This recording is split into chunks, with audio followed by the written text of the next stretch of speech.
Okay, let's call this meeting to order if we could, please.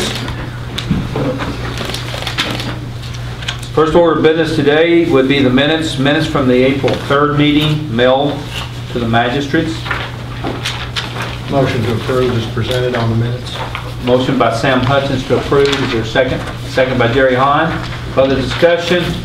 All approved, say aye. Aye. Disapprove? Motion will carry. Next will be your bills list, additional bills list, and transfers. On the electric to the barn out at Wickman, was that something repaired or? When we had the fire at the little house? The little house, we started looking at all resources that could cause potential fire in the future, and we decided to change out the service there at the barn. Okay. I thought that was a Probably prudent thing to do. Probably.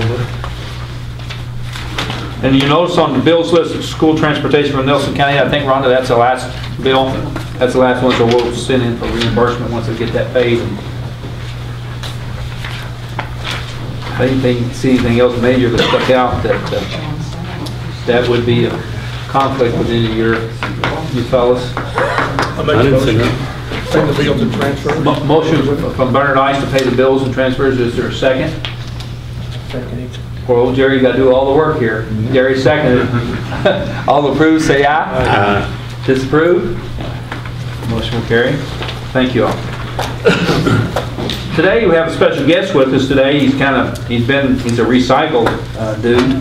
The City of Bardstown Fire Chief Billy Mattingly. Billy, you want to introduce yourself to court? Tell us where you've been over the last few years, maybe. And sure, forgive my voice. I'm like everybody else in town, suffering from allergies and so forth. You didn't have that usual, right? No, I did a little bit, not as bad. But I just want to come by and put faces with names and stuff, and say I'm here to support the county. Also, I've met with all the county chiefs, and I'm on the committee with the county chiefs, and let them know that we all need to work together. And my door's always open. Anything I can ever do to help y'all, just give me a holler. Be glad to do what I can. You were on the city fire department for a while. Correct. I was a volunteer here back several years. Too far back to remember. And 70s, probably. 80s. But 80s, yeah. I've been in the 80s, and I moved to Louisville and became a firefighter with Oklahoma Fire Department, which is southern part of Jefferson County.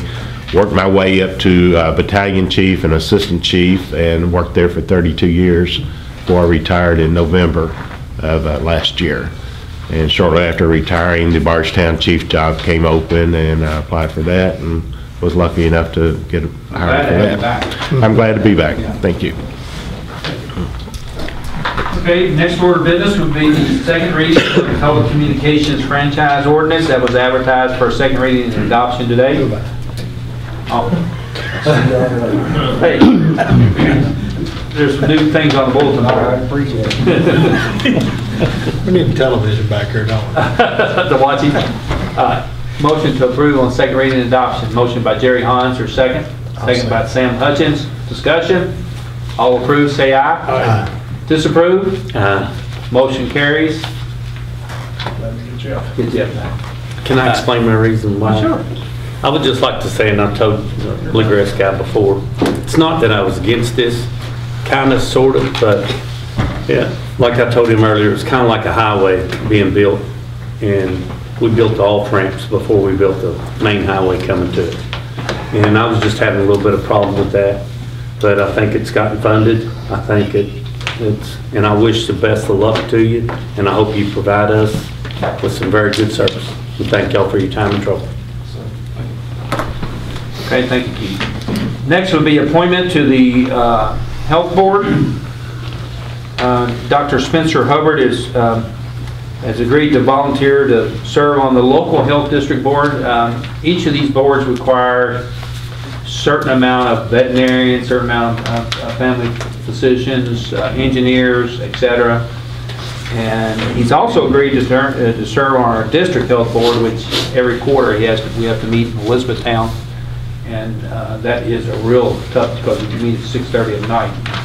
And those folks, that's a perfect time. It's a perfect time, yeah. And you say that to your grandchild has a soccer game. But anyway, I'd like to ask the court to, this is a court-required improvement. Dr. Spencer Hubbard to the local and district health board. I'll make that motion. Motion been made by Sam Hutchins. I'll second. Second by Bernard Ice. All approve, say aye. Aye. Disapprove? The motion will carry. Who is this guy? Is right here in Yeah, town? yeah, he's been here for years. That's his son. Is that his son? Is Yeah, that his son? his son. He used to live across me on Hollywood Drive. That's how much they grown up. He married a lady from California and lived, practiced a while and moved back, I think last year or so. How old was his? I was thinking it was the old man. No, Spencer's the boy. I would guess 30s. Had to be Dr. if he was Hubbard's a in medical veteran, school. too. Yeah, he's a veteran, yeah. It might make a difference. you know. Yeah, I would think so. EMS report? I would report that last Thursday, the Board of EMS came in and did their annual inspection of our equipment, supplies, documentation, personnel records, credentials, and it's an all-day event. They've really gotten pretty specific on their inspection of our equipment. They have now checked the tread depth of our tires, our heat and air temperatures in the back, how much they put out. I'm happy to report that we passed the inspection with no deficiencies. Had we had a deficiency, the current fee for each deficiency now is $500. So it's very imperative that we do not get deficiencies, and we did well. Staff did well in getting prepared for it. On the heating and air, is there a range or tolerance on the cooling and? Yes, Okay, yeah, there's they have a tolerance. range, but our engineer has to put out within that range. And you'd be surprised at vehicles that don't pass, some of those vehicles, but we have a little insight of what they'd be looking for and prepare for it. Sounds good, thank you. Next would be jail report, Dorcas. Today, we have a total of 138 inmates. We have 4 of these in Hardin County. We have 1 on home incarceration. We have 45 state inmates, 2 weekenders, and we have 1 that's out of court. So we have an in-house total of 130. It kind of goes up and down quite a bit. March, our daily average for controlled intake was 27. Class D, our daily average was 23. Nelson County, we averaged 84 a day. Total for March of 135 inmates a day. New arrests and releases for March. Males, we had 137 arrivals. Females, we had 65. So that was a total of 202 new inmates for March. Releases, we had 129 males, 52 females, and that was a total of 181. Of course, in district court, we have 1 serving weekend. We have 24 waiting for court. Some of these have already been through district. They're waiting to go over to circuit. They haven't gone yet. We have 2 on home incarceration out of district. And state inmates, we have 20 controlled intake, 25 class Ds. And of course, the 4 in Hardin County. We have 1 that's serving weekends. It's a state inmate. We have 6 that's on community service. We have 2 state inmates on work release. We have 2 out of drug court. So in circuit court, we have 58 waiting to go to court. So we have a total of 82 that has not been sentenced. The female population keeps growing. Well, Dorcas, I know we talked about state prisoners moved. Yes, I've got a list in to them of who all we need moved. Right now, all the jails are taking are level 1s, 2s, and 8s. Be nice if we get that down to like 25 or 30, we can manage. But I've already sent Kirsty and John Thorpe, our jail inspector, another letter telling them that we are, still, especially the females. We've got 7 state females. And the jails, if they have medical problems, I don't care if they're level 1 or what they are, the jails. Thank you. We're working on it anyway, get more of them moved. Next would be recreation. Baseball and softball, they kick off their games this week, as long as the weather stays good. Besides that, for the public, on the soccer side, we're struggling again with people parking on Fenwick Drive. That's not a parking lot. If we had to, we're gonna have to start asking, having the police come and look at it and check and move you. But we're really struggling with that. That's not a parking lot. We need to park in the parking lot. There's plenty of parking spaces out there on the weekends right now.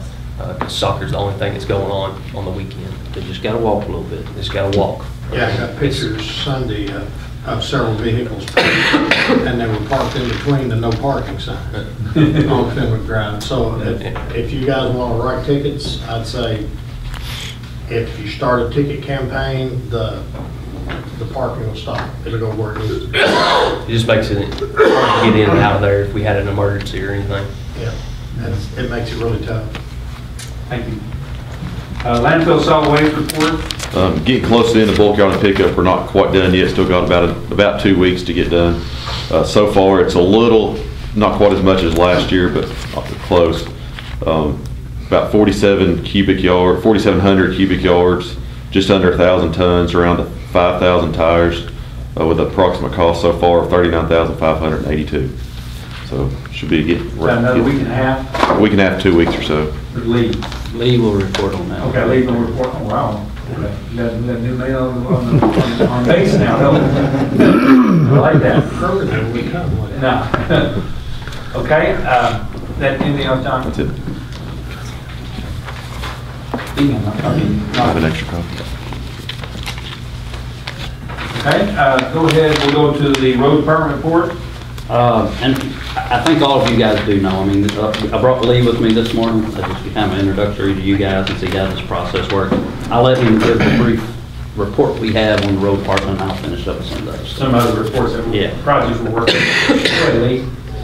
As John mentioned, about 2 weeks out to finish bulky item pickup. We have a crew in the Highway 245 area and another in the Mobley Mill road area. We did get Hugh Ice Loop Bridge back opened up. We actually sent a crew out on Friday, April the 6th. Shut a crew half a day down for bulk item, or actually all day down for bulk item pickup to work on Hugh Ice Loop to get it back up because they was calling for some bad weather that Saturday. We did have a crew of 4 guys come in on a Saturday to fill potholes and catch up on hanging some signs. We still have several potholes we need to fill, and we're working them in there as we get time, working with that and bulky item pickup. Installed a couple signs on Hope Ridge Road, breaking pavement signs. There's a slide on Hope Ridge as well that Brad's currently working on, and I'll let him discuss that with you. Again, we should hopefully finish in about 2 weeks if everything goes as planned on bulky items. And of course, during this period of time, unlike a few years past, we've got interrupted probably at least 5 or 6 times. Due to the snow and flood. Plows off and get back started, so all that delays a day or 2 each time. And the rain? And the rain. Mago has started paving.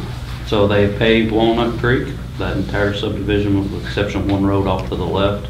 That was built, I think, 4 or 5 years after the original had done. Jerry, they got Copperfield Way from the road back. That's that main way. That was actually 2 years after. It was supposed to have been done 2 years ago, and they just couldn't. Mago is paving some for the state. I think tomorrow, tomorrow. And then I think they got a little bit for the city to do, and then they're back on our stuff. You know, I keep pushing them to try to get these roads done that were all carryovers. List the roads that in the districts that are going to try to get just generally. Where they're generally going to try to go to next is we got some areas out in Maywood we need to hit, Cane Run Loop, Woodlawn area. You know, once they start, they're going to kind of just start going around the county, you know, as far as trying to get to them and not be jumping around everywhere. But they'll try to get to them as many as they can. They keep telling me that, yes. We only got a couple of culverts on a couple of my roads. Correct. We have some identified. As soon as we come out, I've already had a meeting with Mike about that. Before they pave, like Hope Ridge is one of them. I just haven't got to that yet. It's got actually 2 culverts on it, Jerry. We need to hit plus this, there's a little Where that small- road breaking off back there? Yeah, there's a small slide there that I gotta figure out how to address that. I don't See, it was there last year too. I don't doubt it may be there next year too. No! Mother Nature's smarter than I am. We actually did go up in the Keys District on Leonard Hall and we drilled, I think I spoke briefly to you guys about this, to try to determine on Leonard Hall how deep rock is. And the reason we had to do that was to figure out how, if fixes are applicable and how much those fixes will be. Whether it's retaining wall, whether it's like we did in Jerry's District with the railing. And we're waiting on numbers to come back from this system. Keith was up there with me where they actually pour more or less retaining walls, basically what it comes down to. It'll be expensive. I mean, Have you ever got a price from the town? I'll have to calculate that myself. I know what that cost is. Now that we know depth of rock, when we did, was it Friday? Did we get that numbers? How many was it? Have you got a 18 foot? I've got a verbal, I ain't got the report. It varies anywhere from 15 to 20 feet, call it that. So that's pretty, it's not terribly bad, but Deeper than that. Yeah, now one of them below the road. One of them was solid mud. the one that I'll call the upper slide is when David Roby came in. You remember the whole hillside came and come across the road. So what they did is they went to where the road is, and they went 10 feet on the downhill side of the road to try to figure out where the rock was. On that particular side we're discussing, it was all mud, which tells me water's getting under our road. It's coming from up top, down off the hillside, coming under our road, and just saturating everything. And the water can't get out, so once the soil gets wet, it loses its texture, it starts to slide. It's all that weight to it. Now the other one Keith and I discussed was dry. Going down the road not 200 feet, and there we got a second slide, and that one's dry. Now that one's the odd one to figure out. Now the other one's wet, so we go up top and get the water away from it somehow, some form or fashion. Dig And that a big should help. ditch across it and put some big riprap in it. maybe? Right, so there may be, you know, we're looking at, we've looked at pinning, and pinning is what they did, if you've seen down here at Harold Winston's office, that's only $900 a run foot. Yeah, they did it at Firestone. Yeah, only. So imagine that money. So, and then this retaining wall system, which the guy claims Wednesday, he'll give me a quote on it. And then I think we're going to end up settling somewhere with doing some water diverting, lowering the road / putting some rock on it and see what happens. I mean, it's big money. Has that ever been done anywhere $200,000. before that you know of? Excuse me, sir? Lowering a road on a slide? Not that I know of. Not since I've gotten the county roads since I've been I judge. wonder why. It seems like to me that might work to see if, like I say, get the water diverted off the uphill side, put a few bleeders across it where the water's at, where it's, you know, lessening the soil, and then lower the road. We'll talk through it. It's kind of, It may be an you don't idea. have any utilities or anything. Right, So that'd be right, a good idea. right. And it ain't gonna make anybody mad, you know, it's still got a road to their property, it ain't gonna be like it's their household, you know. That may be an option. Yeah, we might try. I think that's where we'll kind of eventually end up. I just wanted to be able to work through it so you guys don't get frustrated and 3 or 4 years from now, that thing slides a little bit again. Well, I'm So- pretty mad. Yeah, you look like it. If we haven't got mad the last 12. Well, I understand. What else you got there, Brad? That's all we need to cover in court. Okay. Thank you, Brad. That's all you can talk about today. There's plenty more to talk about. It's not ready to talk about it. Under older new business, the 911 budget. This was you guys had received a copy by email. I think I made you a hard copy today to fiscal court needs to approve that. Milt, has the city approved it yet? City's approved, okay.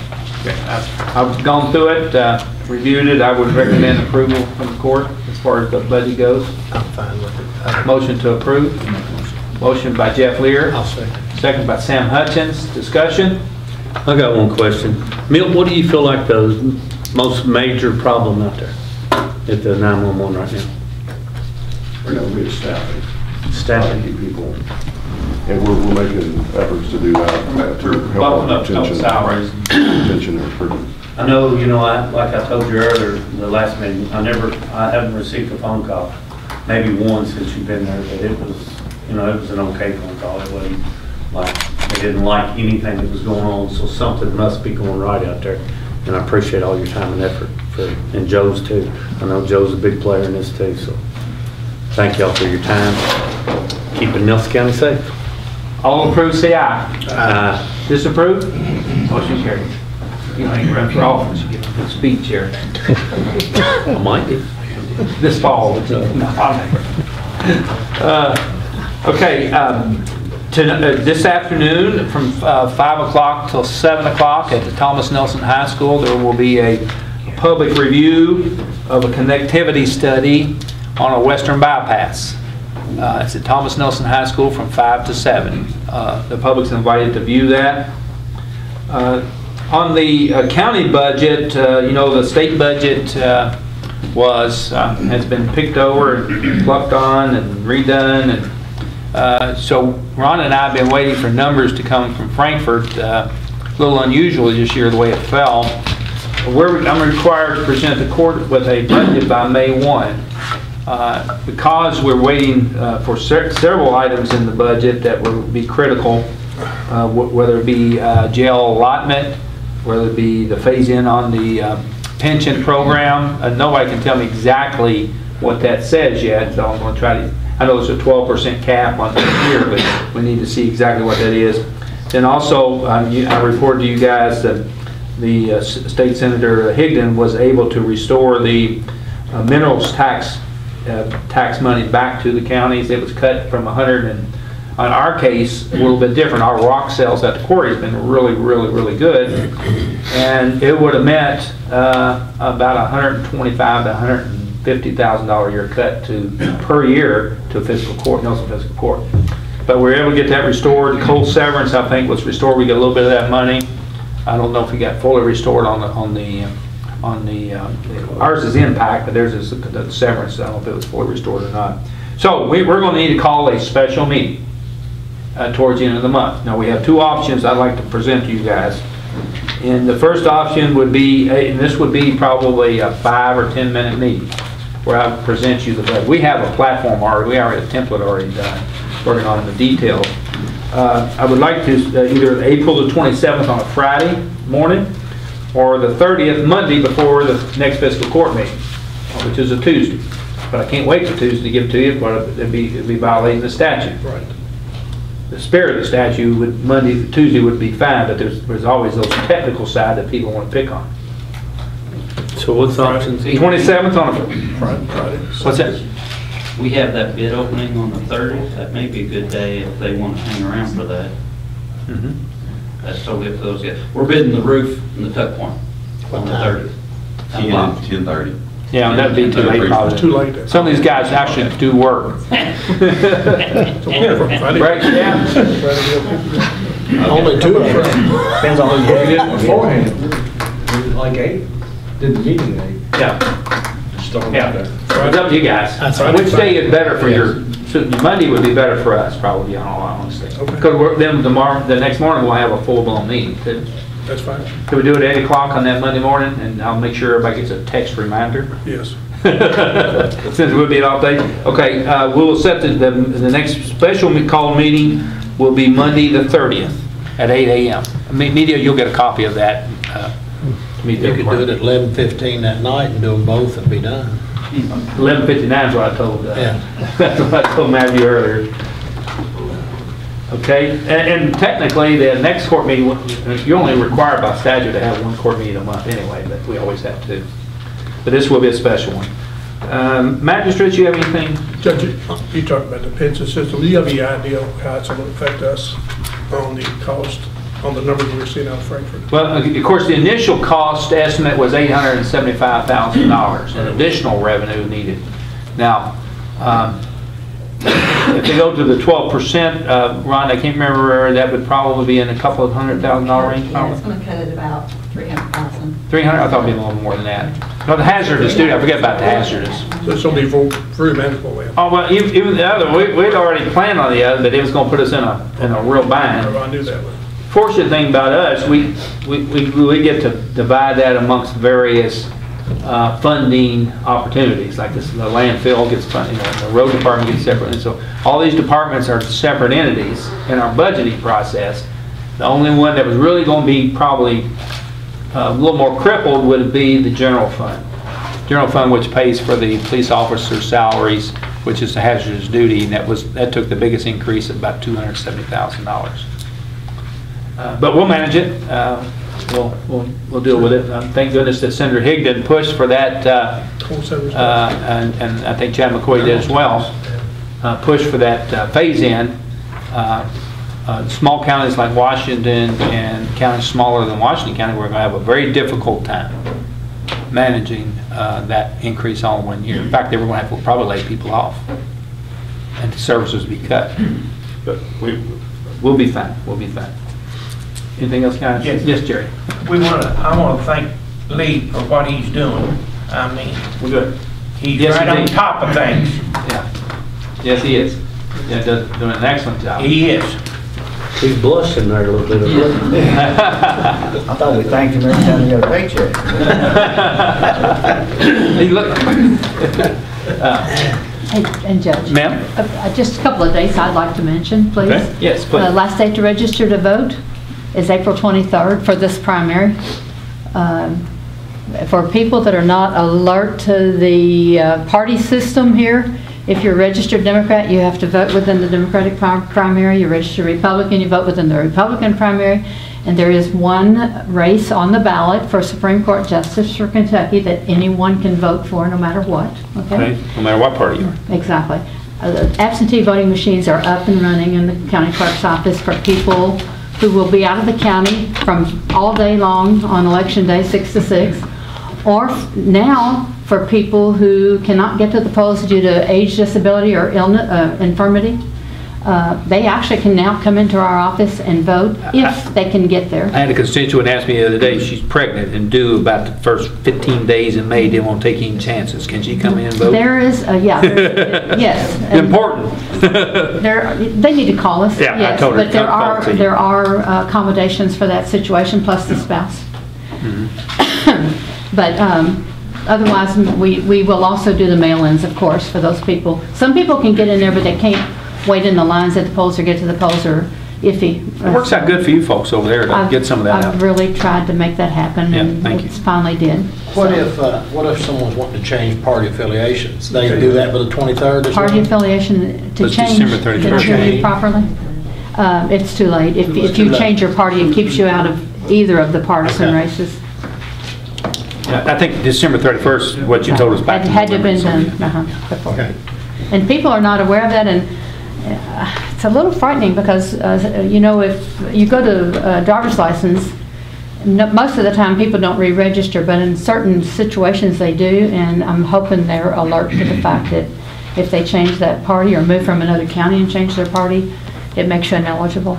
So there we go. One more question. What if you changed address and you moved into, say, a district in the last 2 or 3 weeks? It doesn't. Do they vote in their old district? You vote within the district you live in, no matter whether you make that change or not. If you go to a polling place and you did not make, if you need to get with us and get it changed, you vote where you live under any circumstance. You'll be sent from one precinct to another on election day. But it's best to go ahead and contact you and get that straightened out before you get there. Get it straight so we can save all that angst on election day. Thank you. I like a good report. Entertain a motion to adjourn? I'll make the motion. Motion made by Bernard Ice, second by Jeff Lear. All approved, say aye. Aye. Disapproved? Motion will carry. Thank you all.